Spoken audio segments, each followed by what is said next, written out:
காலை வணக்கம். இப்போ நம்ம காலையில் நம்ம தோசைக்கு இட்லி சப்பாத்தி தோசை எல்லாருக்கும் எல்லா டிஷ்ஷுக்கும் வச்சு சாப்பிட்ற மாதிரி வெள்ளை மொச்சையை வச்சு ஒரு குருமா பண்ண போகிறோம். எல்லாருமே கருப்பு மொச்சை பயிர் தான் பார்த்துருப்பீங்க. வெள்ளை மொச்சை கடைகளில் சூப்பர் மார்க்கெட்டில் கிடைக்கும். அதை வாங்கி நைட்டே ஊற போட்டாச்சு. இப்போ எண்ணெயை காய வச்சு முதல்ல பார்த்திங்கன்னா பெருஞ்சீரகம் தாளிச்சுக்கணும். இப்போ இந்த மாதிரி பெருஞ்சீரகம் தாளிச்சாதான் குருமா டேஸ்ட்டுக்கு நமக்கு நல்லாயிருக்கும். அப்புறமா 2 பல்லாரி 2 பெரிய வெங்காயத்தை பொடி பொடியாக நறுக்கி உள்ளே சேர்த்து வதக்கணும். வெள்ளை மொச்சை இந்த மாதிரி கடைகளில் கிடைக்கும். இதை நைட்டே வாங்கி ஒரு 8 to 10 hours தண்ணியில் நல்லா ஊற வச்சுருக்கேன். இதை நீங்கள் இப்படி பண்ணினீங்கன்னா ஒரு வெளி அவுட்டர் லேயர் ஒன்று வரும். அதை பிரிக்கி எடுத்து பண்ணாலும் டேஸ்ட் நல்லாயிருக்கும். இப்படி வரும். ஆனால் இப்போ அது நேரம் இல்லை பண்ணுறதுக்கு. இப்படி வரும். இப்படி ஒவ்வொரு பருப்பாக நீங்கள் பிரிக்கி எடுத்து பண்ணாலும் அது வேறு டேஸ்ட் தரும், வித்தியாசமான டேஸ்ட்டு தரும்.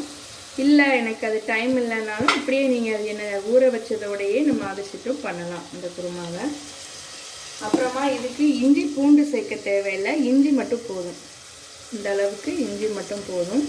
ஒரு சின்ன பீஸ் அளவுக்கு அதை நான் ஒரு 2-3 கட் பண்ணி வச்சுருக்கேன். ஜாரில் போட்டு அதை கிரைண்ட் பண்ணிவிட்டு அதை அந்த வெங்காயத்தோடு நம்ம சேர்த்துக்கணும். வெங்காயம் நல்லா கோல்டன் ப்ரௌனாக வர இது பண்ணி வதக்கணும். தேவைப்பட்டால் 2 கல் உப்பு. இதில் வெங்காயம் வதங்கும் போது கொஞ்சம் உப்பு சேர்த்தா சீக்கிரமாக வதங்கணும். இந்த அளவுக்கு உப்பு சேருங்க. அதிகமாக சேர்த்துறாதீங்க. குழம்பு நம்ம மசாலாம் போட்டு கூட்டி வைக்கும் போது சுவைக்கு தகுந்த உப்பு போட்டுக்கலாம். அங்கிறதுக்கு மட்டும் உப்பு போடணும். இப்போ பாருங்கள், வெங்காயம் நல்லாவே வதங்கிருக்கு. இந்த ஸ்டேஜ் போதும். இப்போ நான் அந்த ஒரு பீஸ் இஞ்சியை நல்லா கிரைண்ட் பண்ணிட்டு வந்திருக்கேன். அதை இதில் போடணும். அதை இதில் போட்டு வெங்காயத்தோட நல்லா மிக்ஸ் பண்ணணும். மிக்ஸ் பண்ணிவிட்டு ஒரு 2 செகண்ட் தான் இதை விட்டுறணும். அப்புறம் இங்கே ஒரு 4 தக்காளி பழத்தை இப்படி குட்டி குட்டியாக கட் பண்ணி வச்சுருக்கேன். 4 தக்காளி பழத்தை கட் பண்ணி வச்சுருக்கேன். கொஞ்சம் அதாவது புளிப்பு அதிகமாக தேவைப்படுறவங்க அதை அரைச்சி போடலாம். இன்றைக்கி நான் லைட்டாக கிரைண்ட் பண்ணி போடுறேன். அதையுமே அரைச்சி போடுறேன். இல்லை நீங்கள் அரைக்க முடியாத பட்சத்தில் இப்படியேவும் போட்டு நல்லா வதங்கலாம். குவான்டிட்டி உங்களுக்கு அதிகமாக தேவைப்பட்டால் அந்த தக்காளி பழத்தை அரைச்சி சேருங்க. அது கலரும் கொடுக்கும், கொஞ்சம் டேஸ்ட்டும் தரும் உங்களுக்கு. அதே மாதிரி சிலவங்களுக்கு குருமாவில் புளிப்பு அதிகமாக இருந்தால் பிடிக்கும். சிலவங்களுக்கு புளிப்பு அதிகமாக விரும்பாதவங்க இப்படி டைரெக்டாக கட் பண்ணி சேர்த்துக்கணும். இப்போ பாருங்கள், நம்ம அந்த தக்காளியை நல்லா அரைச்சி ஒரு பேஸ்ட்டு பதத்துக்கு, பேஸ்ட்டுன்னு சொல்ல முடியாது, இந்த மாதிரி கொஞ்சம் ஒன்றும் பாதியமாக அரைச்சிக்கோங்க.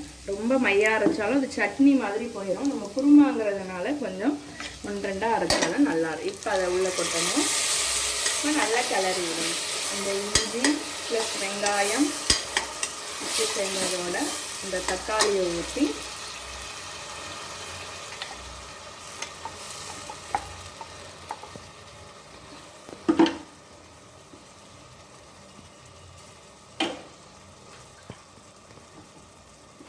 வதங்குற வரைக்கும் நல்லா கிண்டி விடணும். தக்காளி வதங்குறதுக்காக ஒரு 2 செகண்ட் கொடுக்கணும்.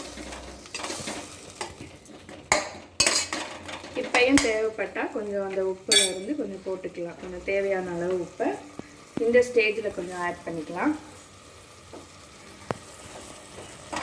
பிகினர்ஸ்லாம் நீங்கள் இருந்தீங்கன்னா இந்த மாதிரி ஸ்டேஜ் பை ஸ்டேஜாக ஆட் பண்ணுறது உங்களுக்கு கன்ஃபியூசிங்காக இருந்தால் நீங்கள் ஒரே தடவையில் கூட ஆட் பண்ணலாம். கொஞ்சம் எக்ஸ்பீரியன்ஸ் ஆனவங்க தேவையான உப்பை பிரித்து போட்டுக்கலாம். இது எல்லாமே நமக்கு இந்த காய்கறி நல்லா வதங்குறதுக்காக நமக்கு அது பயன்படும். அடுத்து பார்த்திங்கன்னா இப்போ நம்ம மசாலா பொடி போட போகணும்.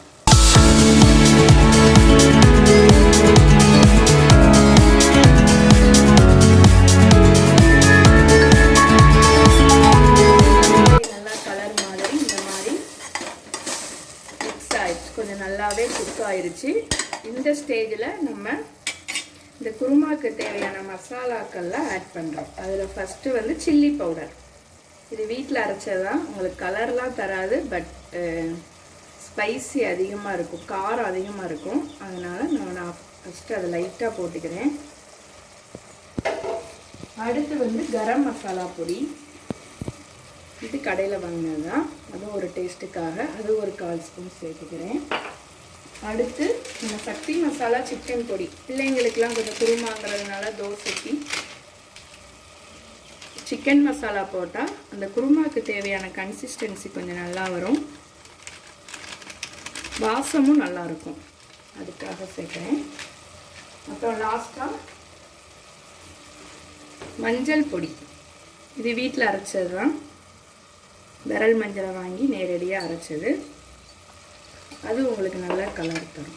இப்போ எல்லாத்தையும் நல்லா கிண்டி விட்டுட்டு இந்த ஸ்டேஜில் நம்ம உப்பு காரம் இதெல்லாம் லைட்டாக நம்ம டேஸ்ட் பண்ணிக்கணும். தேவைப்பட்டால் அந்த மசாலாக்களை தேவையான அளவு மீண்டும் ஆட் பண்ணிக்கணும். இப்போ உப்பு காரம்லாம் டேஸ்ட் பண்ணியாச்சு. இப்போ அந்த ஊற வச்ச மொச்சப்பயிறு, அதாவது வெள்ளை மொச்சையை நம்ம தேவையான அளவு சேர்த்துக்கலாம். உங்களுக்கு சாதத்துக்கு கெட்டியாக வேணும்னா நீங்கள் அதிகமாக சேர்த்துக்கலாம். இப்போ நான் குருமாக்குங்கிறதுனால அதில் பாதி தான் சேர்த்துருக்கேன். ஏன்னா நம்ம தோசைக்கு ஊற்றி சாப்பிட்றதுக்கு கொஞ்சம் தண்ணியாக இருந்தாலும் நல்லாயிருக்கும். இதே இது ரசம் வச்சிங்கன்னா அதிகமாக சேர்த்து இதை கூட்டு மாதிரி கூட நீங்கள் வச்சுக்கலாம், இந்த சைடிஷ் மாதிரி வச்சுக்கலாம். இப்போ நான் குழம்பு பதத்துக்கு வைக்கிறதுனால அதை கம்மியாக சேர்த்துருக்கேன். இப்போ தேவையான அளவு தண்ணி ஊற்றி கொஞ்சம் கொதிக்க வைக்கணும். இப்போது இதில் நம்ம குருமாவுக்கு தேவையான அளவு, நான் இப்போ அதில் ஒரு 1/2 குக்கர் வைக்க போகிறேன். ஒரு 5 பேருக்கு தேவையான அளவு ஒரு குருமா வைக்க போகிறேன். அதனால் நான் 1.5 செம்பு தண்ணி ஊற்றிருக்கேன். நீங்கள் உங்களுக்கு தேவைப்படும் நபர்களின் எண்ணிக்கையின் அடிப்படையில் நீங்கள் தண்ணி சேர்த்துக்கலாம். கன்சிஸ்டன்சியும் அப்படி தான். நான் வந்து முதல்ல சொன்ன மாதிரி நீங்கள் சாதத்துக்குன்னா கொஞ்சம் கட்டியாக வச்சுக்கலாம், இல்லை குருமாக்குங்கிறதுனால நான் கொஞ்சம் தண்ணியாக வைக்கிறேன். அந்த கன்சிஸ்டன்சியை பார்த்துட்டு அதுக்கு தேவையான அளவு தண்ணி ஊற்றிக்கோங்க.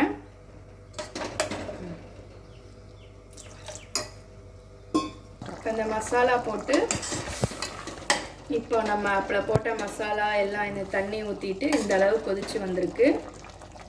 இப்போ இதுலேயே இந்த மொச்சை கொஞ்சம் உங்களுக்கு இதாக இருக்கும். இதனால் நம்ம தேங்காய் ஊற்றிட்டு குருமாவுக்கு தேவையான 1.5 சில்லு தேங்காய், ஒரு அரை முடியில் பாதி அளவு, இவ்வளோ அளவு தேங்காய் எடுத்திருக்கேன். நான் 5 பேருக்கு செய்கிறேன். நீங்கள் நபர்களின் எண்ணிக்கையை வச்சு நீங்கள் இதை கூட்டவோ குறைக்கவோ பண்ணிக்கலாம்.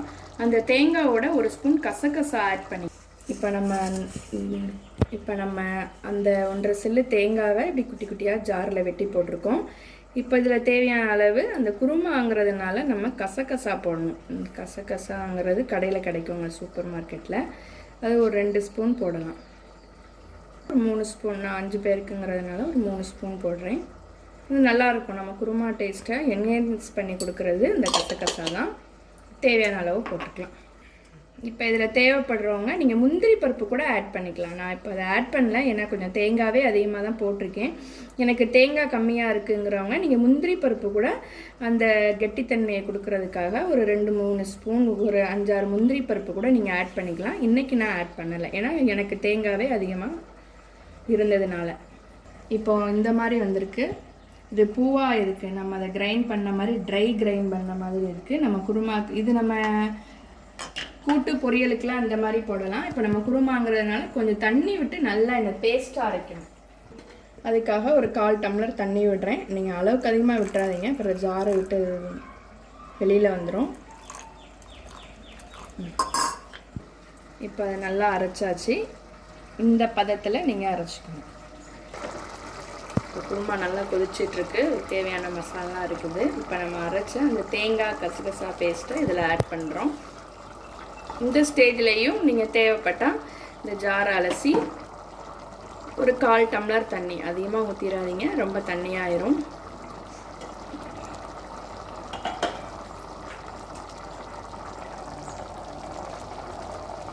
இந்த கன்சிஸ்டன்சி செக் பண்ணிவிட்டு நம்ம தேவைப்பட்டால் 1/4 டம்ளர் தண்ணிங்க பாருங்கள் இந்த பதத்தில் இருக்குது. இது நம்ம கெட்டியாக ஊற்றி சாப்பிட்லாம், இல்லை நீங்கள் சாதத்திலே தனியாக போட்டு பிசைஞ்சும் சாப்பிட்லாம்.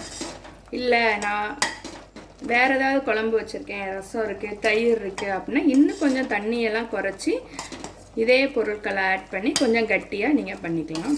உங்களுக்கு நல்லா டேஸ்ட் இருக்கும். இதில் நம்ம அந்த பல்ஸ் போட்டிருக்கிறதுனால பிள்ளைங்களுக்கும் நல்லா என்ன ஹெல்த்தியாக, வெறுமனே வெங்காயம் தக்காளி மட்டும் போட்டு குருமா தோசை இட்லிக்கு செய்கிறதுக்கு பதிலாக இந்த மாதிரி நம்ம அந்த பல்ஸ் போட்டு இது பண்ணலாம்.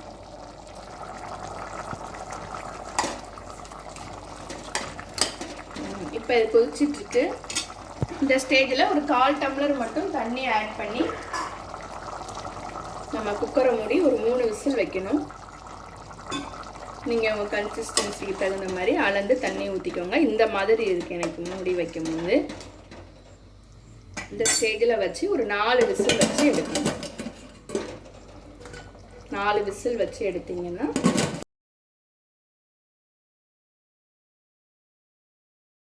விசில் வச்ச பிறகு இந்த 10 நிமிஷம் நம்ம அந்த ஆவி போகிறதுக்காக இது பண்ணியாச்சு. இந்த ஸ்டேஜில் குக்கரை திறக்கிறோம்.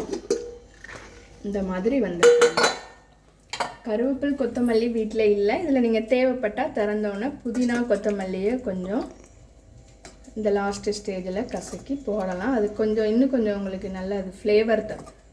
இப்படி பாருங்கள், இந்த மாதிரி தான் அதுக்கு நம்ம வச்ச குருமா வந்து இந்த மாதிரி இருக்குது. உங்களுக்கு அது வாசனை கமகமன்னு நம்ம இப்போவே அது திறந்தோடனே நம்ம அதை இது பண்ண முடியுது, ஃபீல் பண்ண முடியுது. நீங்களும் பண்ணிங்கன்னா உங்களுக்கு தெரியும். இந்த ஸ்டேஜில் ஒரு தோசை சுட்டாச்சு. இப்போ இதில் குழந்தைங்களுக்கு நம்ம இவ்வளோ பல்சஸ் எடுத்து அதோடு சேர்த்து வச்சு போட்டோம்னா தோசை அவங்களுக்கு பிடிச்ச தோசையும் சாப்பிட்ட மாதிரி ஆச்சு, நமக்கு தேவையான சத்துள்ள பல்சஸும் அவங்களுக்கு கொடுத்த மாதிரி ஆச்சு. இதுதான் எங்கள் வீட்டில் இன்றைக்கி காலையில் மார்னிங் பிரேக்ஃபாஸ்ட். நீங்களும் அது மாதிரி பண்ணுங்கள், உங்கள் குழந்தைங்களுக்கு கொடுங்க. Okay friends, thank you.